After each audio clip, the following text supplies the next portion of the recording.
Hello and welcome to study with me. आज है 27 जून और देख लेते हैं आज के सारे इंपॉर्टेंट न्यूज़ को। सरकार ने लिया फैसला, पिछड़ा वर्ग आयोग कराएगा ट्रिपल टेस्ट। कैबिनेट ने राज्य के स्थानीय निकाय चुनाव में पिछड़ों के आरक्षण की पात्रता की जांच के लिए डेडिकेटेड कमीशन बनाने का फैसला किया है। तय किया कि राज्य का पिछड़ा वर्ग आयोग ही डेडिकेटेड कमीशन के रूप में ही काम करेगा। सामाजिक आर्थिक सर्वेक्षण कर आयोग पिछड़ा वर्ग के लिए आरक्षण तय करेगा। सीएम हेमंत सोरेन की अध्यक्षता में सोमवार को हुई कैबिनेट की बैठक में कुल 43 प्रस्तावों का सहमति दी गई। विकास कृष्णा राव गवली बनाम महाराष्ट्र सरकार के मामले में सुप्रीम कोर्ट द्वारा दिए गए फैसले के मद्देनजर डेडिकेटेड कमीशन के गठन का फैसला किया गया है। महाराष्ट्र में निकाय चुनाव के दौरान पिछड़े वर्गों को 27% आरक्षण देने की वजह से कुल आरक्षित सीटों की संख्या 50% से अधिक हो गई थी। इस बात के मद्देनजर विकास राव गवली ने सुप्रीम कोर्ट में याचिका 980/2019 मतलब ये जो याचिका जो है दायर कर महाराष्ट्र सरकार द्वारा जारी किए गए आरक्षण के प्रावधान को चुनौती दी थी। सुनवाई के दौरान कोर्ट ने यह पाया कि राज्य में नौकरियों व शिक्षा आदि के क्षेत्र में राज्य सरकार द्वारा पिछड़ों को आरक्षण देने के लिए अलग अलग आरक्षण का प्रतिशत तय किया गया है।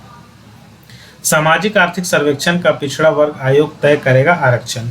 क्या है ट्रिपल टेस्ट? अब ट्रिपल टेस्ट क्या वो मैं बता दूं कि सुप्रीम कोर्ट ने स्थानीय निकाय को पिछड़े वर्ग का आरक्षण तय करने के लिए ट्रिपल टेस्ट का फॉर्मूला दिया है। इसके मुताबिक राज्य के स्थानीय निकाय चुनाव में अन्य पिछड़े वर्ग के पिछड़ेपन की स्थितियों, जिसमें आर्थिक, सामाजिक और शैक्षणिक प्रकृति तथा प्रभाव का डेटा इकट्ठा करने के लिए एक विशेष आयोग का गठन किया जाना आवश्यक है।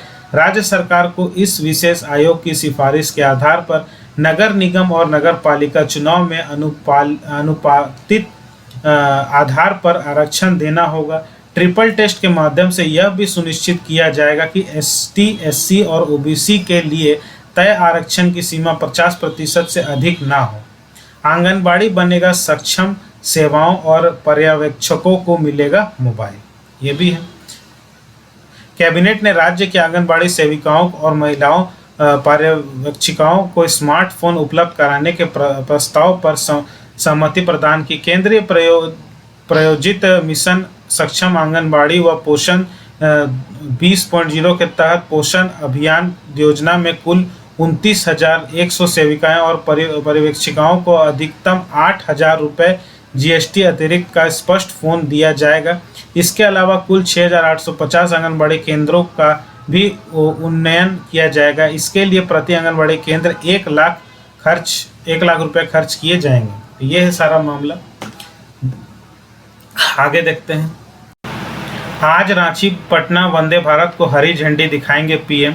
प्रधानमंत्री नरेंद्र मोदी मंगलवार को रांची पटना वंदे भारत ट्रेन का उद्घाटन ऑनलाइन करेंगे। वहीं रांची रेलवे स्टेशन पर उद्घाटन कार्यक्रम में शामिल होने के लिए रेल प्रशासन की ओर से राज्यपाल, मुख्यमंत्री, केंद्र शिक्षा राज्य मंत्री, सांसद, विधायक को आमंत्रण पत्र भेजा गया है।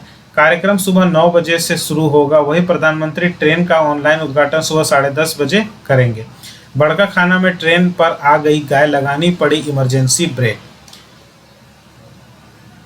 रांची से 150 विद्यार्थियों को निःशुल्क कराई जाएगी यात्रा। झारखंड में पर्यटन के लिए बूस्टर डोज का काम करेगा वंदे भारत। झारखंड को भारत की अपनी पहली semi high speed train Vande Bharat मिलने की तैयारी है। वंदे भारत भारतीय रेलवे में एक संभावित गेम चेंजर के रूप में उभरा है, जो एक ही समय में उच्च गति और बेहतर यात्रा अनुभव प्रदान करता है। स्वदेशी रूप से निर्मित डिजाइन और विनिर्माण और शुद्ध रूप से देश में निर्मित यह ट्रेन भारत की तकनीकी उपलब्धियों को प्रदर्शित करती है, जो अंतर्राष्ट्रीय मानकों के बराबर है। झारखंड में यह छोटानागपुर पठार से होकर गुजरेगा। इसमें रांची, रामगढ़, हजारीबाग और इस तरह से शामिल हैं। छोटानागपुर पठार में समृद्ध वनस्पति और जीव के और अब तक इसकी रेल कनेक्टिविटी बेहतर नहीं है, लेकिन नवनिर्माण टाटी सिलवे बड़काखाना रेल खंड के माध्यम से वंदे भारत की शुरुआत के साथ इस क्षेत्र को पर्यटन की की अपार संभावनाओं के साथ झारखंड पर्यटन मानचित्र पर भी एक प्रमुख स्थान मिलेगा। तो इस तरह से सारी ये टाइम टेबल भी दिया गया है कि इन पाँच को हरी झंडी मिली है अब तक। रांची पटना को, खजुराहो भोपाल इंदौर को, जबलपुर भोपाल को, और धारवाड़ बेंगलुरु और गोवा मुंबई को। इस तरह से 5 जगहों को अभी आज हरी झंडी मिलेगी। ठीक है, मिली है। आगे देखते हैं। व्यवसायी बंधु हत्याकांड में लोकेश चौधरी, धर्मेंद्र तिवारी और सुनील दोषी करार, फैसला 30 को। कब क्या हुआ? 6 मार्च 2019 को व्यवसाय बंधु को गोली मारकर हत्या की गई। 7 मार्च 2019 को अरगोड़ा थाना में 5 के खिलाफ प्राथमिकी दर्ज।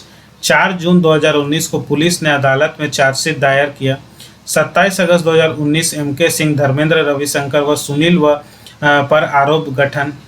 9 दिसंबर 2020 को लोकेश चौधरी की अदालत में सरेंडर किया।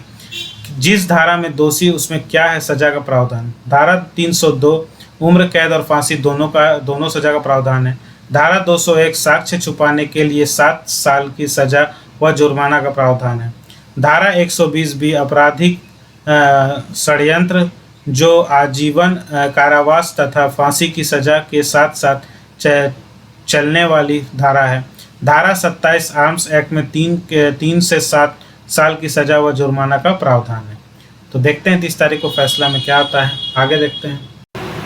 1.39 अरब के मानदेय घोटाले में सिम्फर के पूर्व निदेशक समेत 2 पर धनबाद में सीबीआई ने दर्ज की प्राथमिकी।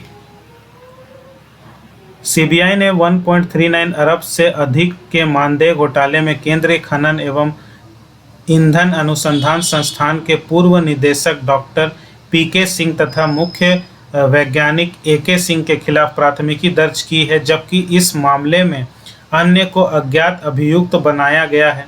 इन दोनों पर CMIR के नियमों का उल्लंघन कर मानदेय मद में राशि निकासी का आरोप है। पूर्व निदेशक पर करीब इतने रुपए व AK सिंह पर इतने रुपए का मानदेय लेने का आरोप है। क्या है मामला? सीबीआई ने 25 मुख्य वैज्ञानिक व प्राथमिकी दर्ज की है। प्राथमिकी की प्रति सोमवार को सीबीआई के साइट पर अपलोड किया गया। दोनों के खिलाफ धारा 420, 13(2) सहित कई अन्य धारा के तहत प्राथमिकी दर्ज की गई है। एक अज्ञात स्रोत से शिकायत मिली थी कि सिम्फर की तत्कालीन निदेशक ने वर्ष 2016 से 2021 के बीच तय नियमों को तोड़कर मानदेय लिया।